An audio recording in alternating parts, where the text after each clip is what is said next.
પાટીદાર આંદોલન વખતે બની હતી ને એવી ઘટના ત્યાં બની. પોલીસ વાળા 4 બુટલેગરો લઈને આવ્યા. એ બુટલેગરોએ પહેલા પથરા ઉછાળવાનું ચાલુ કર્યું. ગામ જોવે કે આ કયા ગામના છે.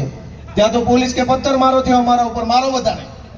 તમે 10-15 બુટલેગર લઈને આવ્યા, તમે પથ્થર મારાની તૈયારી કરીને આવ્યા, તમે આખા ગામને આરોપી બનાવવાની કોશિશ કરીને આવ્યા.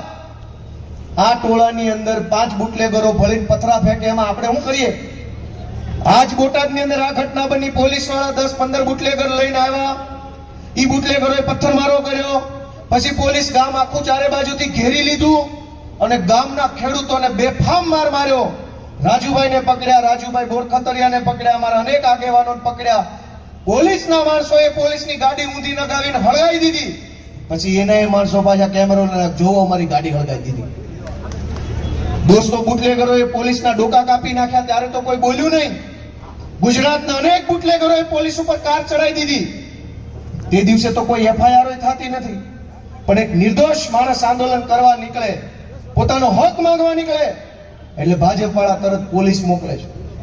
મેં નક્કી કર્યું છે કે જે લોકો ભાજપની દલાલી કરે છે, જેને ભાજપની સરકારમાં પ્રમોશન જોતા છે, જેને ભાજપની સરકારમાં મોટા મોટા મેડલ જોતા છે, એને મેડલ ગોપાલભાઈ ઇટાલી આપશે. લોટાના મેડલ આપવાના છે જેને દલાલી કરી.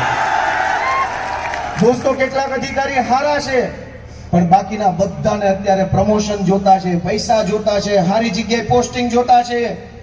એમાં એને સરકારની દલાલી ચાલુ કરીશ. પણ જેટલી દલાલી કરવી એટલી કરી લો. 27માં સરકાર બદલાય એટલે લાઈનમાં ઉભા રાખીને ગળામાં મેડલ લોટાના પહેરાવવાના છે બધાને. આવું મોટું સ્ટેજ બનાવશું ને લાઈનમાં જ આવવા દેવાના. કોઈ ધક્કામુક્કી નહીં થવા દઈએ. અમે કમ્પ્લીટ વારો લેવાનો છે.